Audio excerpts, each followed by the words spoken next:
Again, hello everyone, and I would like to welcome you to my lecture with the title, The Urban Myths About Business Ethics and How to Tackle Them to Become Better at Ethics. And before we start, I would like to thank Chartered Governance Institute of Canada for inviting me, and I'm really honored to participate at your event. So regarding about myself, I'm a head of internal audit in a regional bank, as well as I'm president of the Institute of Internal Auditors of Slovenia. But we are here to talk about ethics and not me. Again, if you have any questions, you can post the question in chat or Q&A. I will try to answer it at the end of the presentation. We will have, the presentation will last around 45 to 50 minutes. And then we will have a discussion. So, the main point of this presentation is to show you why members of the board, as well as the board secretaries, should be skeptical about some general beliefs in the field of business ethics, which for me and probably for you as well, present one of the most important cornerstones of the corporate governance. So, the presentation is divided in 4 major topics. So the first one is a little bit more theoretical, so keep up with me. It's going to last only 5 minutes, not longer. And it's quite important to show you what ethics is, and even, I think more importantly, what ethics is not, you know. The second part is about the current state of business ethics in the corporate world. The third and the main part is about the 6 myths that everyone takes for granted in business ethics and how to tackle these myths. And the final part, I will give you, board secretaries, some tools to improve ethical decision making and give closing remarks about the importance of business ethics. But before we start, I would like you just to think about ethics for a minute. So, is it important? Why it is important? Is it ethics important for individual, for the business, for the corporate? And for example, for me, you know, because according to Akao's theory, so the flap of the butterfly wings can result in a hurricane. You know this anecdote quite probably well. So the question is, can an ethical choice made by only one individual, you know, have a catastrophic consequences for the world's economy? So if you look at the past experience with Jeffrey Skillings from Enron or Richard Fuld from Lehman Brothers and others, I do believe that the answer is yes. And at the same time, we have to keep in mind that the managers, as well as board members, and as well you probably board secretaries, are finding it more and more difficult to steer clear of changing moral waters of doing business. So, and COVID-19 crisis, I think, only deepened this crisis with new unfamiliar circumstances which are being labeled as a new normal, and we have no past experience to lean on. So, and if you combine this with the low trust in business of doing the right things, which is around 50%, and management and the boards, and I think everyone are feeling the heat from all over the place. And as well, the stakeholders are increasing the pressures on CEOs and the boards, not only by demanding that the companies are profitable, but also to speak out on important societal and ethical issues. So I think it's no wonder that the research by Harvard Business School showed that the most important skill for the CEO is to be ethical and moral skillful. So before we tackle the problem of business ethics, I believe it is appropriate to start this presentation in the beginning. So the first logical step thus is to start with a simple question, what ethics actually is. But to better understand ethics, let's start with the question, what ethics is not. So firstly, many people tend to equate ethics with their feelings. This way of reasoning is actually quite wrong. So being ethical is clearly not a matter of following one's feelings. A person following his or her feelings may actually diverge from doing what is right. So in fact, feelings frequently deviate from what is ethical. The emotions can be a strong influence actually on people's judgment, and clearly a lot of times do not lead to ethical actions. For example, crime from passion. And I think this is why we should have a clear mind, free of emotion when making important decisions. So also ethics is not equally to religion. So most religions, of course, advocate high ethical standards, but if ethics were confined to religion only, then ethics would apply only to religious people. But of course, ethics applies as much to the behavior of the atheist as to that of the devout religious person. And religion, of course, can set high ethical standard and can provide intense motivation for ethical behavior. But however, ethics cannot be confined to religion, nor is the same as religion. So then another important perspective, what ethics is not, is that being ethical is not the same as legal, or being ethical is not the same as following the law. Of course, the law should and often incorporates ethical standards to which most citizens subscribe. But laws, like feelings, can deviate quite substantially from what is ethical. For example, slavery laws, the old apartheid laws in South Africa are quite an obvious example of laws that deviate from what is ethical. So, and then finally, being ethical is not the same as doing whatever society accepts. So in any society, you know, most people accept standards that are basically, in fact, ethical. But standards of behavior in society can again deviate from what is ethical. And of course, an entire society can become ethically corrupt. So Nazi Germany is quite a good example of a moral corrupt society. So what then is ethics? You know, ethics for me, and I think for a lot of people is the two things. So the first is that ethics refers to a well-founded standard of right and wrong that prescribe what humans, people ought to do, usually in terms of rights, obligation, benefits to society, fairness, or specific virtues.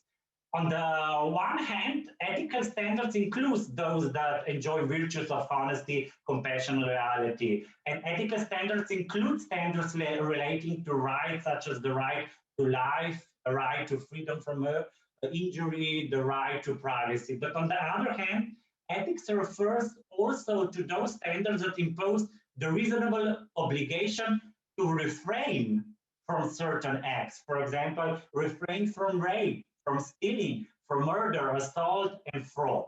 But both sides of ethics are supported, and this is very important, by consistent and well-founded reasons. So secondly, and even more importantly, is that ethics refers to the study and development of one's ethical standards. So as mentioned above, feelings, laws, social norms deviate normally or can deviate from what is ethical. So it is necessary to constantly examine one's standards so that we ensure that these standards are reasonable and well-founded. So ethics also mean that then the continuous efforts of studying our own moral beliefs and our moral conduct, and striving to ensure that we and the institutions we help to shape live up to the standards that are reasonable and solidly based. So the final question, of course, when I get quite a lot of times, is which ethics is correct? So to this question, I really cannot answer, and neither cannot anyone. So here is a little bit of theory. So, but stick with me for a few minutes, as this is very important to understand ethical behavior. So, regarding the so-called right ethics question, the problem is that even the great minds of philosophy give us quite different answers that are quite often quite opposite to each other. So in general, let's say the normative ethics, how we should behave, is divided in two major groups. So one is focused on the act of the decision itself. So here we have two ethical theories that stand, unfortunately, completely opposite to each other. So we have so-called utilitarianism, which the principle is of the greatest good for the greatest number. And on the other hand, we have the ontology, which is the principle of moral obligation, no matter the consequences. And the other is focused on the person making the decision, so on oneself. So, and here the virtue ethics, with the help of virtues and practical wisdom helps achieve the purpose in one's life, which is the happiness. So we have three major ethical theories. So, but again, coming back to the question, which of these ethics is correct? Basically, the answer is all of them. So, but there is a catch. So let's say, let us take, for example, business negotiations and the practice of bluffing. Probably all of us have bluffed a little bit sometimes. So, and assume that we are a manager, or a manager is in the middle of negotiation with the stake of company survival. So during negotiations, the manager starts bluffing about the future investment, products in the pipeline, etc. So is this ethically correct? So based on utilitarianism, if the outcome of the negotiation will produce the greatest benefit for the greatest number of beneficiaries, then the alternative, which is not bluffing, and even though some participants will have only costs, for example, laid off employees, this is still ethically correct. On the other hand, the ontology, for example, requires telling the absolute truth, as this is our moral obligation no matter the consequences. So, but based on the ontology, the bluffing is unethical. And then we have the virtue ethics, which is a little bit, let's say, a double-edged answer. So if the purpose of the negotiations is to ensure the survival of the company, and the manager is prudent, which is actually a virtue, then this is ethically correct. Alternatively, if the manager uses bluffing to achieve some personal benefit, then this is greed, which is a vice and thus not ethically correct. So if already these simple ethical dilemmas are quite ambiguous, so how is then with a complex ethical issue where we have also no past experience like COVID-19? So this is why I think it's quite important that you have at least a little bit of theory about the ethics. So now we are coming to, again, to quite a simple question is, and it's a trick question again. So do you think that the ethics of the organizations, especially in business and in general in society, is improving or not? Again, it is a trick question. So let me go through quickly some events to refresh your memory. So we have the Me Too movement, which has shown the sexism and sex discrimination, as well as glass ceilings, are still part of the everyday lives of many, many women. So then we have the Volkswagen emission scandal, also known as emissions gate or a Dieselgate, where Volkswagen manipulate the data of emissions so that the cars would then appear to comply with the agency standards.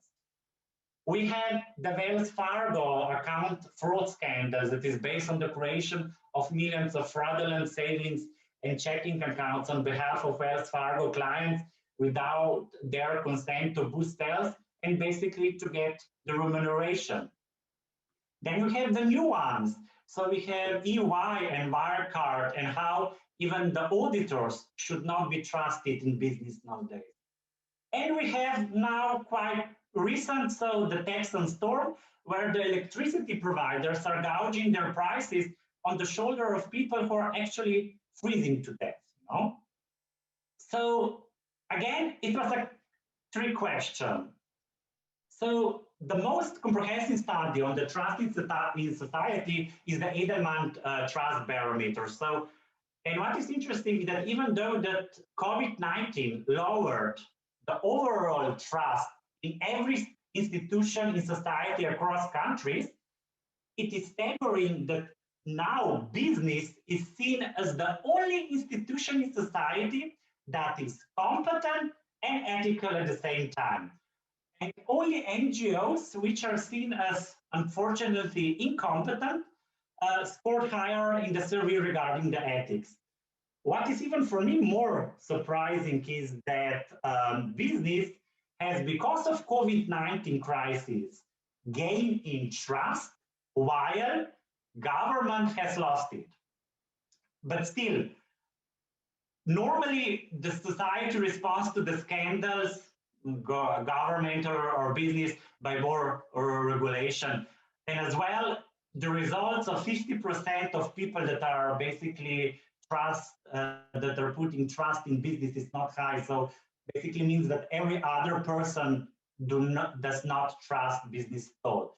So unfortunately, when it comes to these ethical scandals, the normal response is just more regulation. So, for example, this is the USA Sentencing Reform Act, and the intent was to prevent and deter organizations wrongdoing through its design of the organizational sentencing guidelines.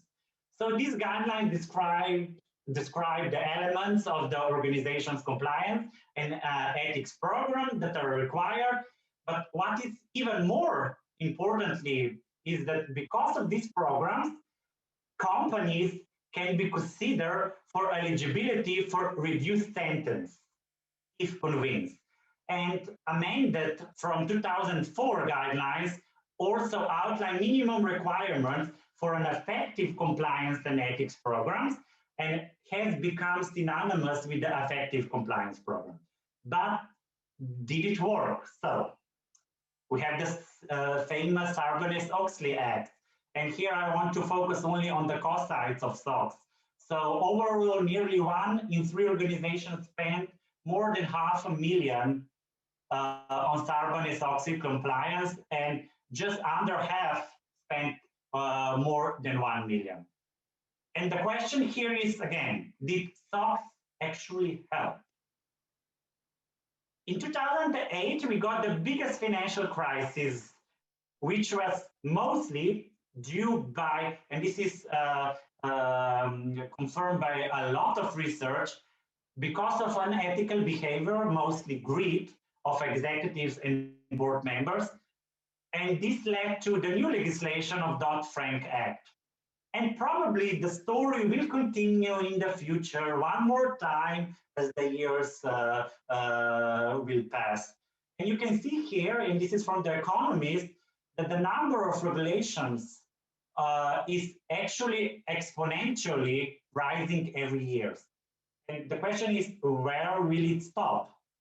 And of course, as I am internal auditors, I want to point out also to this, I think it's quite good, also internal control integrated framework, which is based regarding the internal controls. And here in this framework, the first principle is for the organization to demonstrate commitment to integrity and ethical values, and which can help basically then the organization. And as a board members or a board secretaries, you can use it quickly to check how your controls are actually working in ethics. And, or even better, ask your internal auditors directly, what is the maturity of internal control in your organization? So to sum up the first part, ethics represent a cornerstone for corporate governance. And unfortunately, with the rise of legislation and more crises and ethical scandals, ethics has become a major part of the boards as well. So, but however, as shown before with the recent corporate scandal and quite a low public trust in business and government, basically the question actually is that probably something is not working here. But what is not working exactly, and more importantly, why is not working?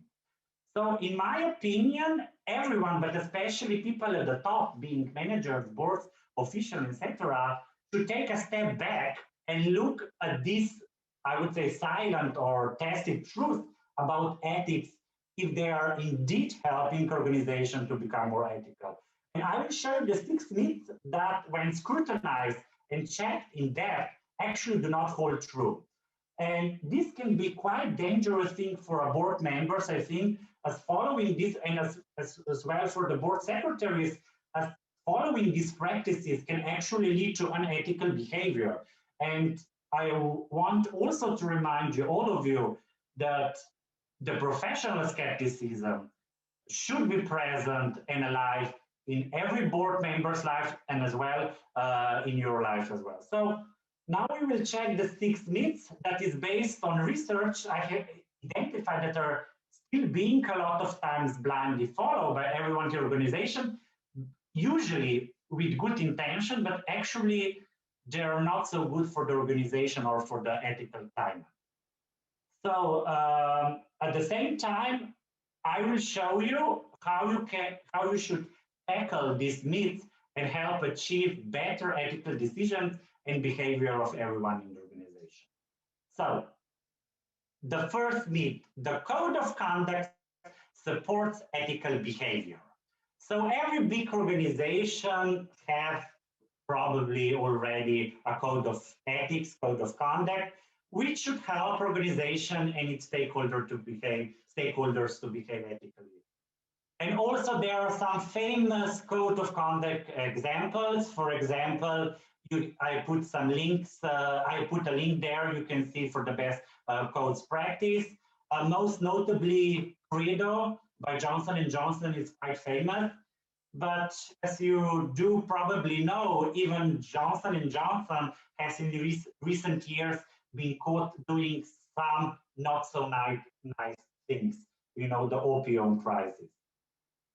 So the main risk here is actually not whenever the code of conduct actually exists, but its usage in the organization. The fact that the organization has the code of conduct or does not have do nothing actually regarding the conduct of organization. And research have actually shown that there is a mixed evidence that the codes of conduct actually help improve the ethical climate. Even more, some believe, and this is supported by the research as well, that the code of ethics actually increases the chance of unethical behavior because it gives managers or the board or even the employees the license to cheat. This argument goes as following. So if the code does not explicitly say no, then it is allowed.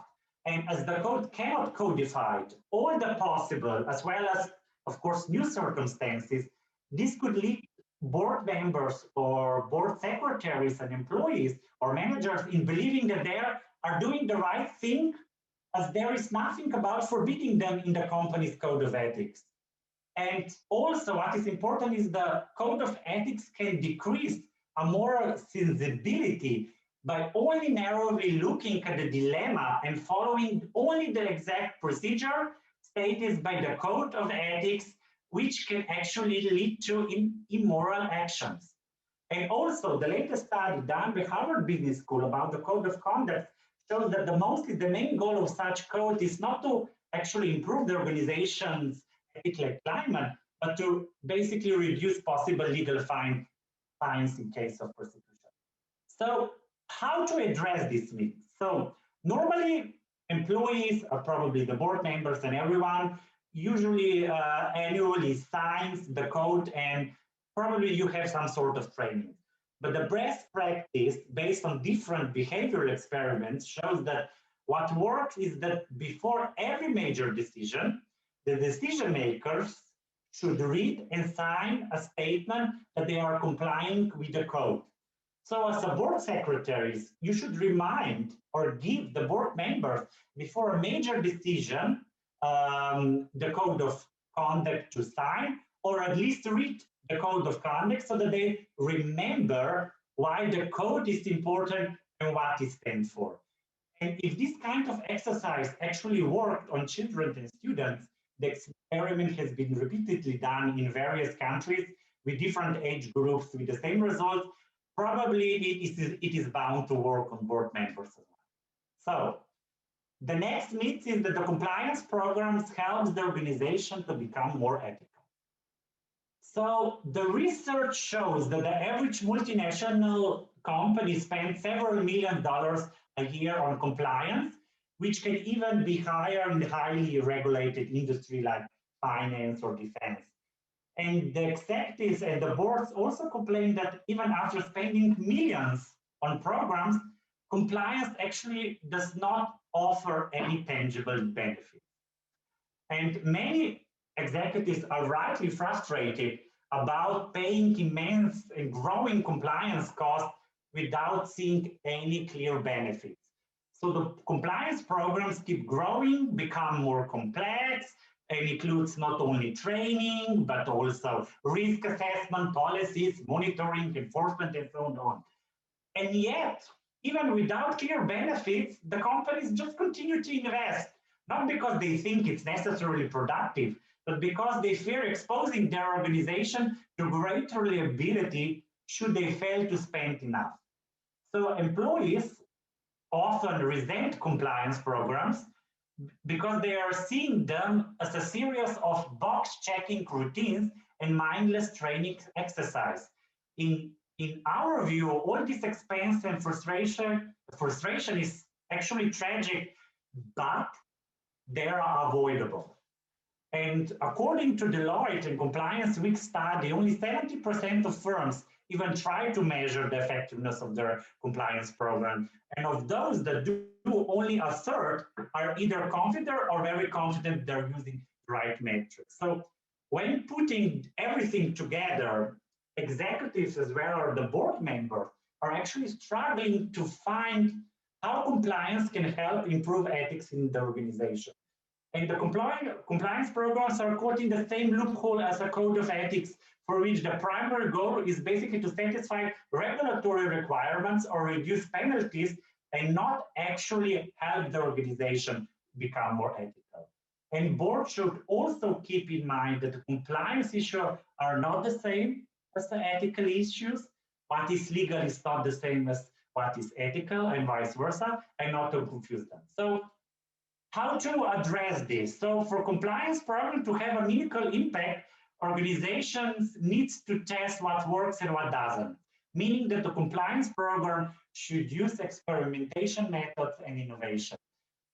Compliance should test assumption of how people actually behave versus what they say they would do. And this is a very known paradox, and everyone that had ever made a New Year's resolution regarding the healthier lifestyle know this very well. So compliance functions should do experiment testing, which programs or internal control work or not, to see why people do not follow the rules and how rules should be presented to them. For example, some people, as myself as well, are more visual types. So for them and for me, rules should be presented in a different form than for the audio types people. And again, this for me is quite frustrating as I'm a more visual type, but compliance is always giving me the policy in written form. And I give you a good or a best practice. For me, it's from the British Airways, the safety procedure, which everyone knows already. And of course, the safety procedures before the takeoff are mandatories, and they became actually so boring that nobody even listened to it anymore. So British Airlines and some others as well reinvent these instructions of the safety procedure, and now people are actually listening and laughing a little bit as well to safety procedure. And this is actually what the procedures are all about. So why do compliance programs do not do that as well? The third myth is that the whistleblowing tools reduce the risk of unethical behavior. So the recent case of Nike, systematic discrimination, shows that sometimes even if the tools of enhancing ethics in an organization are enforced and communicated, unethical behavior persists. So study after study shows that people do not want to report wrongdoings, or that even they do it, even if they do it, it comes with a significant risk.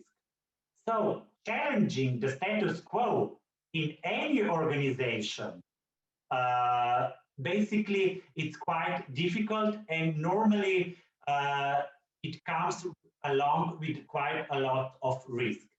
And as you can see, speaking up leads to negative performance evaluation, undesirable job assignments, or even termination, as 62% of whistleblowers report some sort of retaliation against them. And most people are aware of this cause, even me. So as a result, most people stay quiet about the biases, injustice, and mistreatment. And combining this with the bystander effect, whistleblowing becomes a self-serving tool. So what is the bystander effect? Is when a person is in trouble and others who are presented often fail to intervene, whether because they assume other people will do or because they think it's not their place to act. And the studies of the bystander effects are quite fascinating, but one thing is for sure, the witness always balance the potential negative consequences their intervention may bring on them and actually the benefit. So, for example, in one study, participants were either alone or with a passive bystander, and they witnessed an incident in which men sexually harassed a woman. In reality, both the man and the woman were actors. So, to vary how costly intervening was, the experimenters varied the perpetrator's physical stature. So in the low-cost condition, the perpetrator was a small man with a slight build. In the high-cost condition, the perpetrator was tall and looked fierce.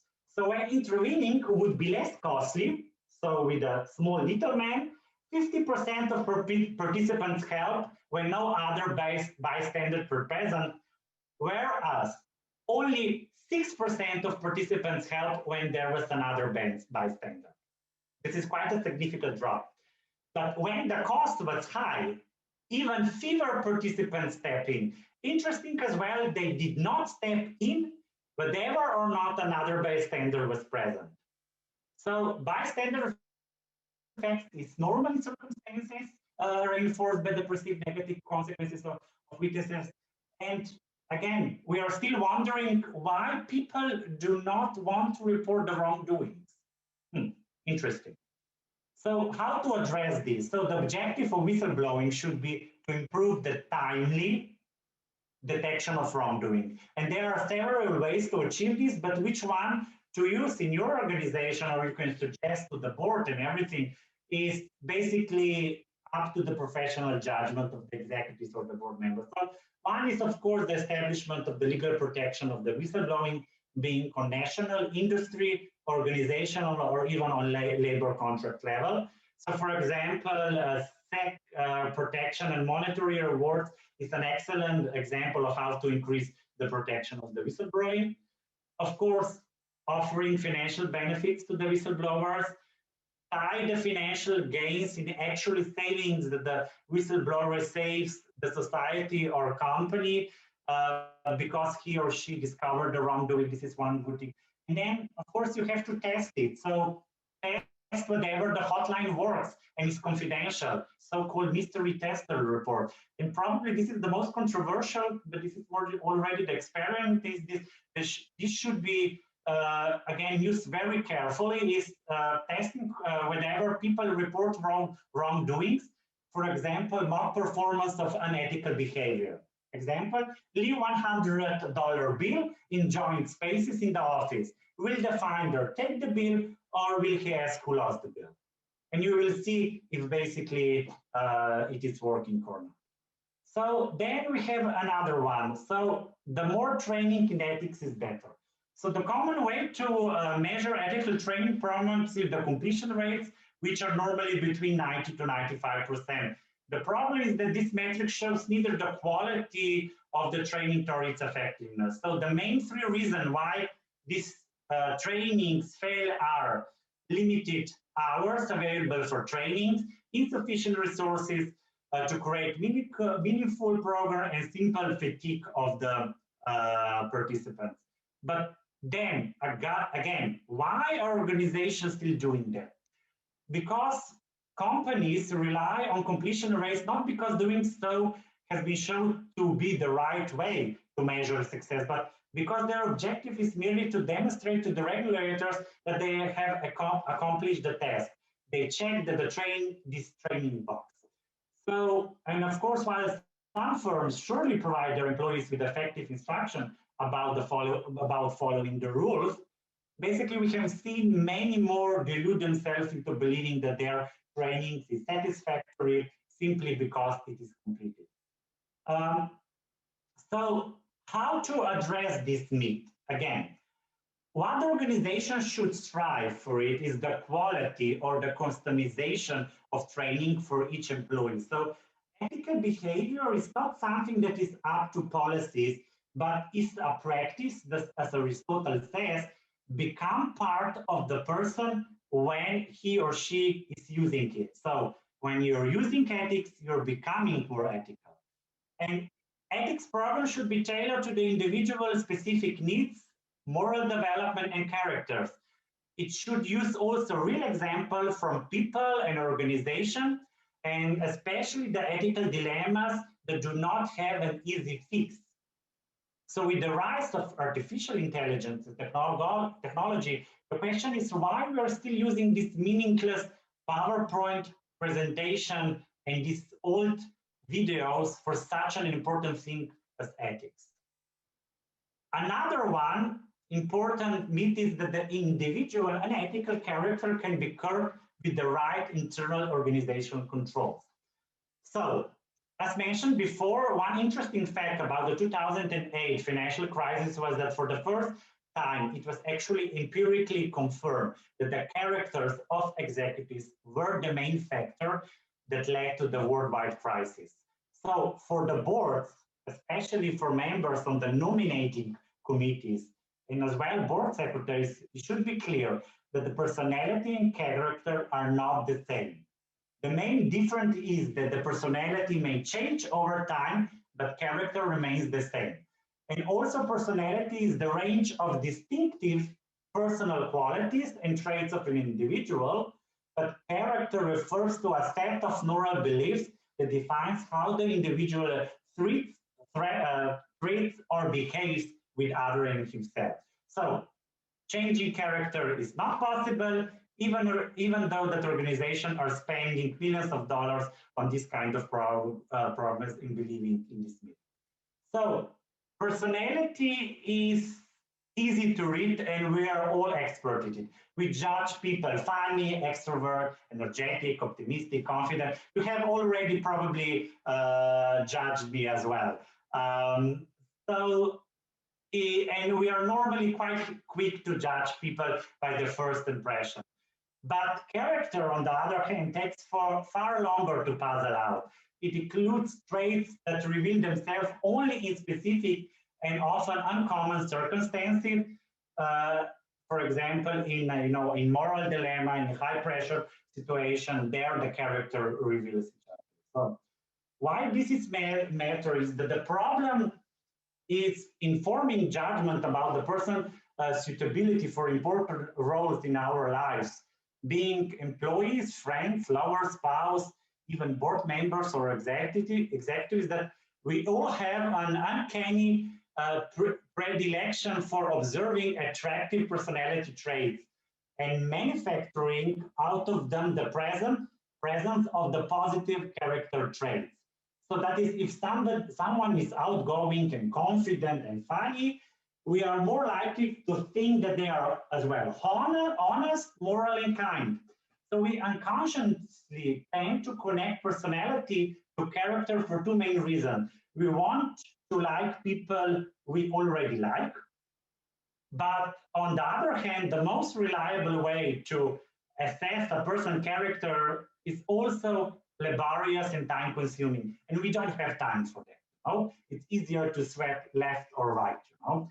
But how to try to find the true character of the person? So we actually need to observe people in character challenge situation in order to make reliable deductions about their character. For example, if you observe someone lie easily, we can be quite reasonable certain from even just one instance that they've done so in the past as well, and we'll do so again in the future, as the best predictor of the future behavior is the past behavior.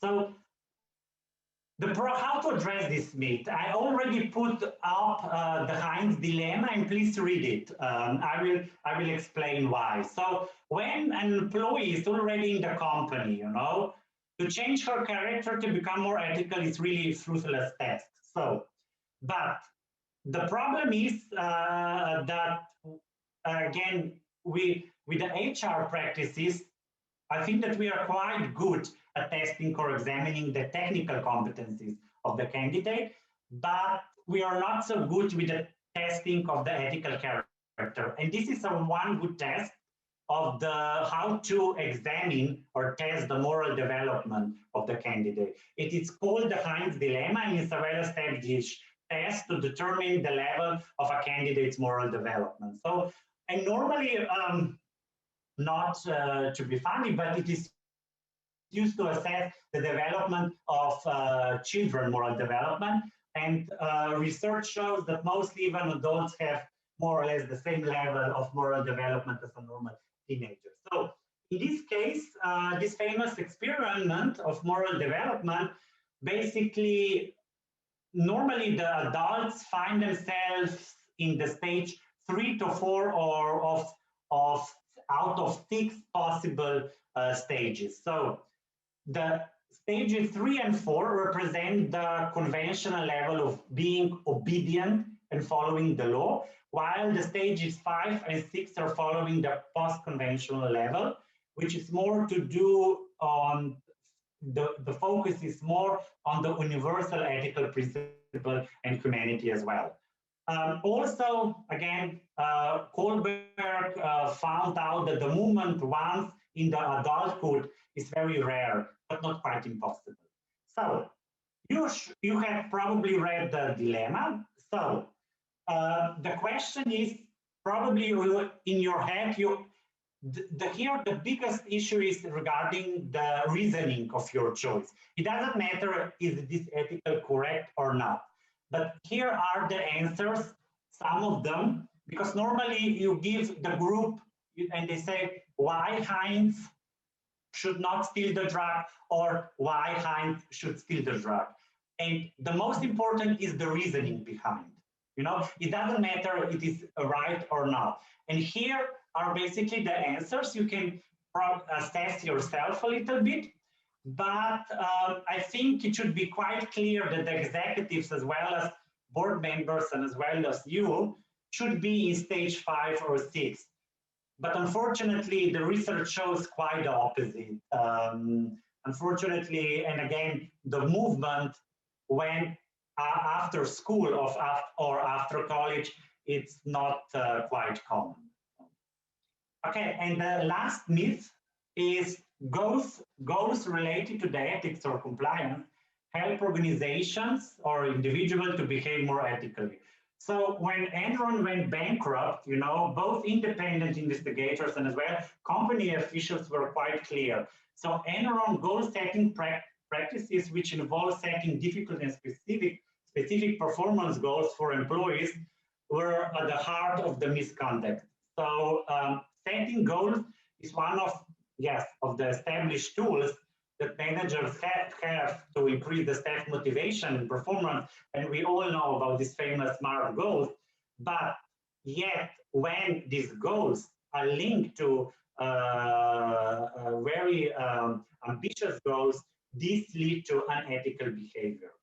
So, and this is, and now with the pressures that the companies face striving for either quarterly earnings or even the personal goals, that every employee has in annual appraisal interviews, then contribute to this unethical behavior.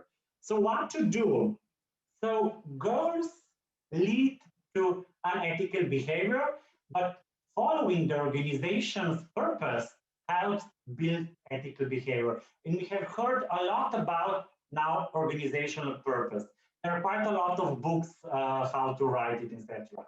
But I think it's very important to start thinking the board, and as well you as the board secretary should also, involve board in thinking a little bit broader about their purpose or the purpose of the organization in the broader society as well. So before we finish, there is what should boards or as you as well can do about the ethics. So the positive side of COVID-19 is that people have more time to read books, especially fiction.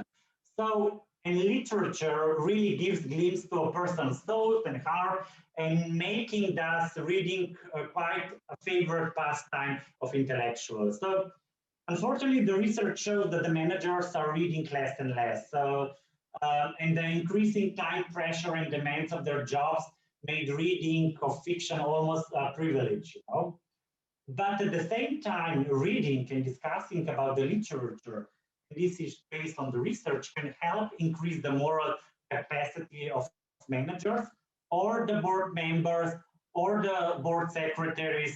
And this is, I think, quite nice. So, for example, I'll give you some suggestions regarding how to increase your moral creativity. For example, Dostoevsky Crime and Punishment is quite good because it gives quite detailed insight into personal struggles when facing ethical dilemma.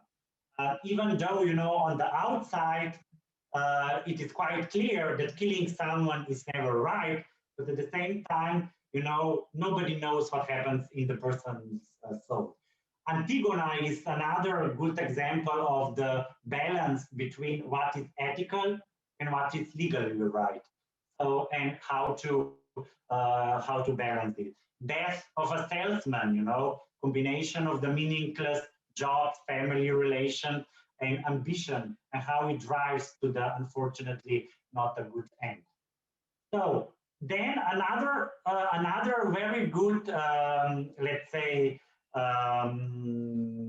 exercise is reflective thinking. So reflective thinking means basically analyzing and assessing the thoughts, presumptions, beliefs, theories, and acts. And actually, it is an intellectual activity where you should research your own experience to find a new understanding and conclusion. And research shows that the teams who perform conscious reflective thinking actually achieve better results. So, and reflective thinking is a combination of two parts. One is self-learning and other is understanding of the text. So when a person or you acquires a certain experience, the benefit of this acquired experience are less than the benefit of the reflective thinking, because we have to combine the emotional part, which is the self-learning, and so sort of the cognitive part of the reflective thinking. And this actually helps person to become more effective. And of course, this goes along when it comes to ethical decision making. I think that I will quite quickly wrap up.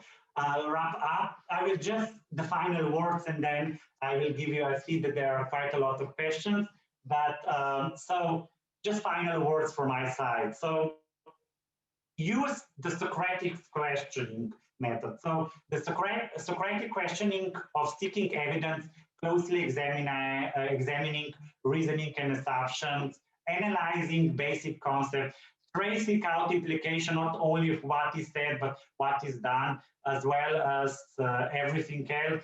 This is foundation of the critical thinking. And you know that the critical thinking is #1 skill sought by the employers nowadays. So you should challenge the common sense principles or practices that probably seen to be great at first, but actually could only be fads, and especially in ethics where business ethics has never-ending challenges, where old ways of doing things do not work anymore. We see with the COVID-19, I think that the critical thinking, as well as, questioning these basic truths is essential for everyone.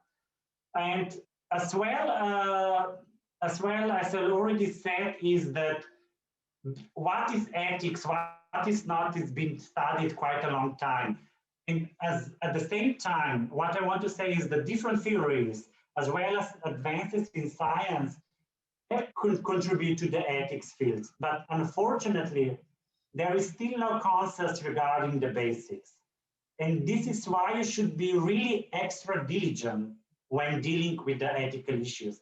So conventional and simple truths will not go a long way in ethics. So you have to have a deep understanding of ethics involving philosophy as well as scientific research in ethical decision making. So everything, this is ethics, and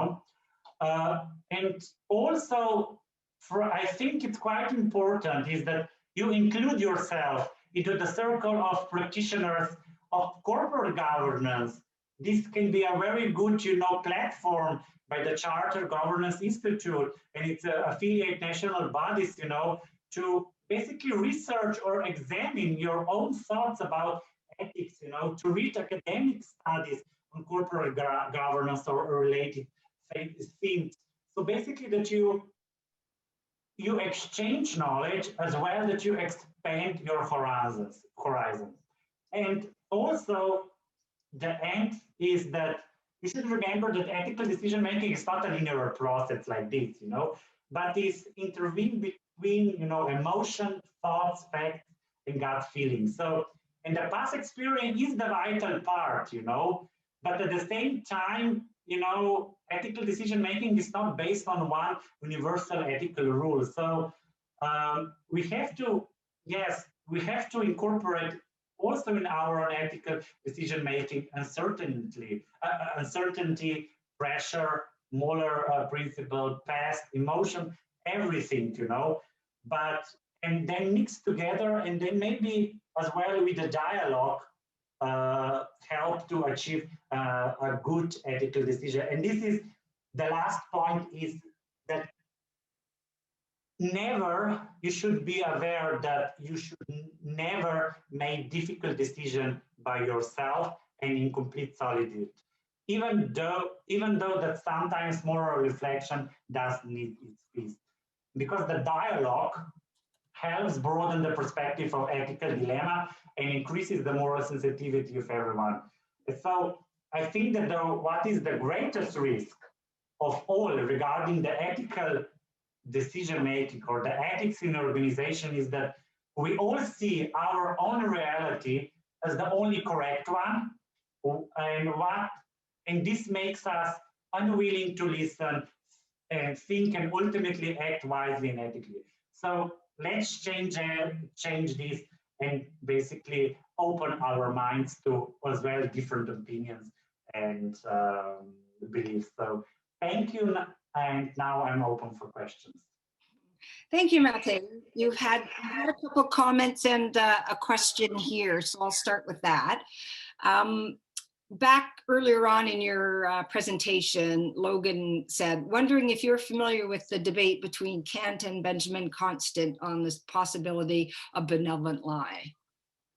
Yeah, this is quite an old debate. It's actually from the for Aquinas, so it's from the Middle Ages. And yeah, for me, again, I do not agree 100% with them, or in this. I do not believe, 100% in this theory. But I think that sometimes, yes, we need to do so. I'm taking more and more when I'm growing up, and when I'm learning and being in different circumstances, that sometimes it has to be a little bit pragmatic as well. There is no absolute truth, about anything, and it helps to be pragmatic. I think it's easier for us as well, and easier for everyone around us, So I hope that I answered this. And on your code of conduct slide, Logan asks or states, this is an important point and is a big challenge in law generally, not just in local law, such as codes, etc. Yes, it is, but it's quite difficult to, the law always follows the practice normally. It's unfortunate this is the case also in Slovenia, I really do not know what would be the best. I think that the code of conduct are good, and we should have it. This is one thing. But the usage and every good practice can become quite fraudulent or not good if it's not being executed properly. So I think that this is the best way. I know that there were quite a lot of studies in the schools how to decrease the cheating. And normally, when you have at the beginning of each test some sort of, I don't know, you can have a quote from the Bible or just some, quotes, do not cheat or something, it actually decreases the level of cheating. And this is quite simple tool to use, So I think that everything, when we have these big decisions to make, normally we do not have to make it right away, maybe if you're a doctor, but in business it's so. But just probably read, I don't know, normally everyone has a favorite book, favorite quote. Read it, think about it and make a decision. And I think this would help quite a lot. Okay, great, thanks. I don't see any more questions in the comment box. Does anybody still on the webinar have a question for Matej? Feel free to unmute yourself. Oh, here's one from Paul DeBall. Should we be building in ethical standards and examples in our compliance policies rather than just making it rules-based? I think it should be better to base it on the principle based, You cannot codify everything, and I think the principles are quite broad enough for a reasonable person to follow them, and to think. Otherwise, I think that we are making people more stupid, if we are trying to codify everything. So I would like to have, a principle based, but again, I would like to have, in my organization, to have a little bit more discussion about it. So, because if we have a discussion about everything, about the investments, etc., we should have at least a debate sometimes annually, quarterly or so about the ethics, and but again, it's quite difficult. It depends on your culture, on your maturity of organization. So it's a case by case issue, but you should try it, try to see it. I don't know why the lawyers or the compliance officers are so afraid of experimentation, so they should try it. Nobody will die probably because of it, but you could see it, is it working or not, and if it's not working, you just then go back to your own old way of doing things. Great. Carmen Cordova asks, should business ethics be aligned with the organization's values? Of course it should be, but at the same time, I think that ethics is quite broader than the values. Values are quite normally specific, goal-orientated, and are more to do with the culture. But ethics for me, it's quite broad, because at the same time, we should not include in our values the common ground principle like honesty, fairness, do not harm others, etc. This should be already self-evident truth, So I think that the values are a little bit broader. At the same time, a good practice is that you have a value written, and then what are the desirable behaviors and what are not, So, and then you give the examples that the people can see. Because, for example, for me, honesty is probably quite different from, I don't know, from William or Marsha or so, So sometimes we need a little bit of the direction, but this is only for values. I think that with the ethics, it also, it's already from school, etc. We are not learning anymore regarding even religion, ethics, this philosophy, you know. I think that we are missing that, you know, especially in business schools as well. Business ethics is not mandatorily, etc. So I think that we should include it, because when you're going to the nitty-gritty of ethics, and so it's quite difficult and quite challenging, because at the end, ethics is about logic.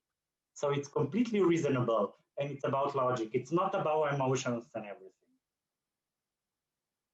Great. Any other questions for Matej?